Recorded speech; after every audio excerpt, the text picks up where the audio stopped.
오늘 또 뵙게 돼서 반갑습니다. 오늘 강성률 철학TV 제141강은 남자의 약물까지 자르게 한 문란정치, 정약용, 다산 정약용 세 번째 시간인데요. 당시에 삼정이 문란이 됐습니다. 그래서 보시면 죽을 때까지 빼앗기다가 죽고 나서도 빼앗기는 백성들의 참상이 잘 나타나 있는데요. 오늘 강의 순서를 먼저 말씀드리도록 하겠습니다. 애절약이란 시는 다산의 시인데 약물 자른 것을 슬퍼한다 이런 뜻입니다. 그래서 이 시의 주제가 뭐고 특히 삼정 가운데서 가장 문란했던 군정의 문란에 대해서 알아보도록 하겠습니다. 먼저 시를 좀 읽어 나가겠습니다. 갈반마을, 갈대밭에 있는 근방의 마을이겠죠. 갈반마을 젊은 아낙 길게 우는 소리 관문 앞 달려가 통곡하다 하늘 보고 울부짖네. 출정 나간 지압이 돌아오지 못하는 일 있다 해도 전쟁에 나간 이제 남편이 돌아오지 못한 일은 있다 해도 사내가 제 약물 잘났던 소리 들어본 적 없네. 약물은 남자의 외신 생식기 즉 음경을 말합니다. 시아버지 3년상 벌써 지났고 돌아가신 지가 3년이 지났다는 얘기죠.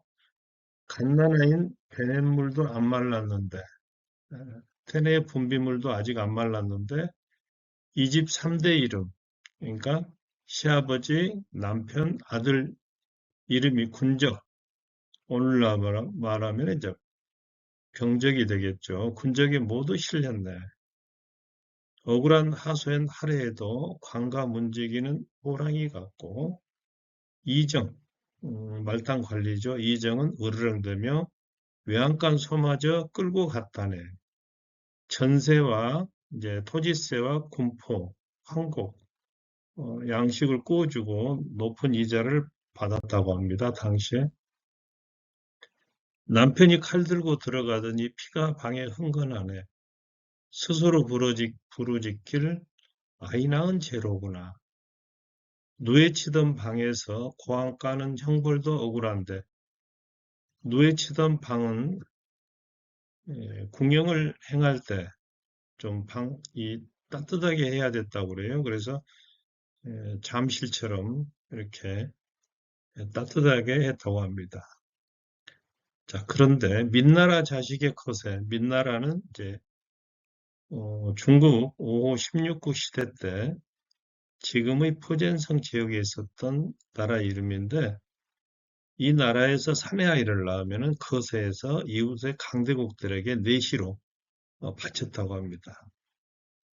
힘이 없고 가난하니까 그랬겠죠. 민나라 자식의 거세도 진실로 또한 슬픈 것이거늘 자식을 낳고 사는 이치는 하늘이 준 것이요.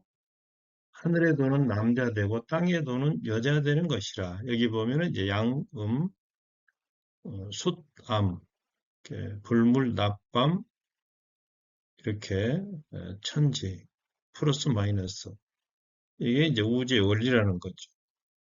거세한 말과 거세한 돼지도 오히려 슬프다 할 만한데 하물며 백성이 후손 이을 것을 생각함에 있어서랴. 부잣집들 1년 내내 풍악 울리고 흥청망청 이네들 한 톨 쌀 한 칩에 내다 바치는 일 없네. 잘 살면서도 세금은 안 냈단 거죠. 다 같은 백성인데 이다지 불공평하다니 객창에 우두커니 앉아 시구편을 거듭 읊노라. 객창이란 말은 유배지에서 읊고 있는 타산의 그 처지, 강진에 유배할 때 백성들의 이 참상을 목격했거든요. 이게 자기의 처지도 참 슬프거니와 거기에 앉아서 이제 객창에 앉아서 시구편은 어떤 내용이 들어있냐면 뻐꾸기가 새끼들에게 음식을 공평하게 먹여준다는 내용입니다. 그러니까 통치자가 백성들을 골고루 사랑해야 한다는 이런 뜻의 이제 시편이 되겠죠. 시애절량의 주제는 뭘까요? 다산 정약용은 처음에 포항 쪽으로 귀향을 갔다가 다시 돌아와서 이제 강진으로, 전남 강진으로 귀향을 또 갑니다.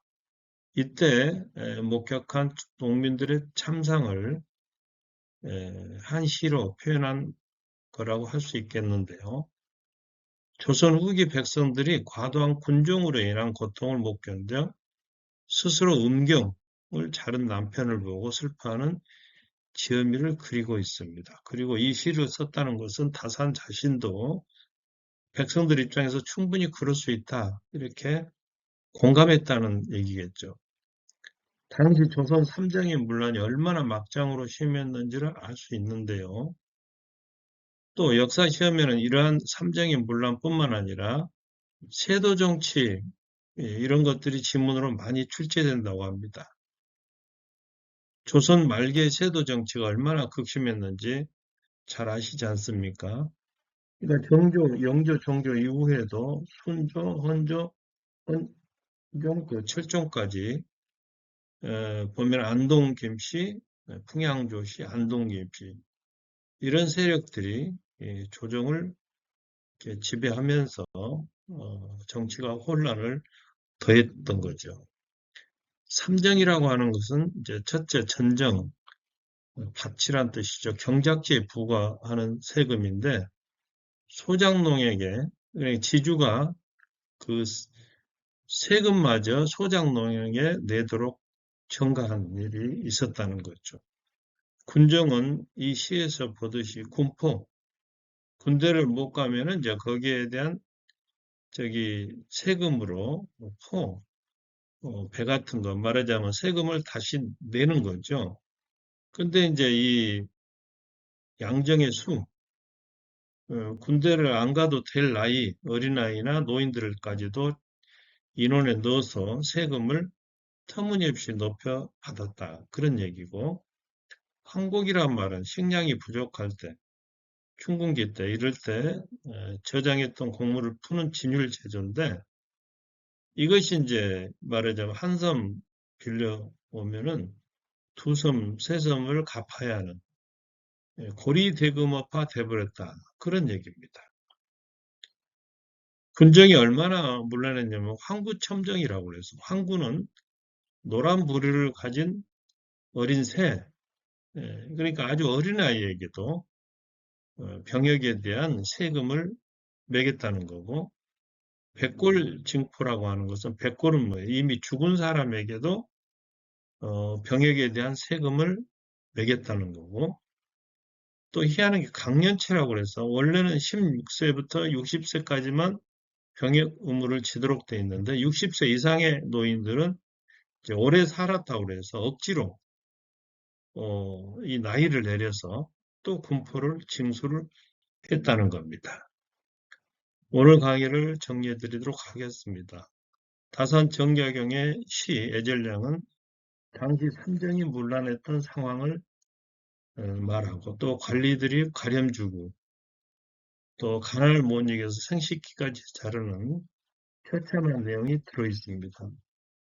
여기에는 가진 자와 못 가진 자의 불평등 문제를 지적하면서 공평한 행정을 촉구하는 다산의 주장이 들어있다고 보겠습니다.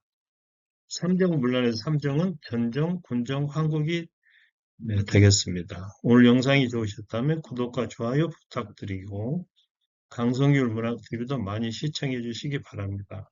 여러분 감사합니다.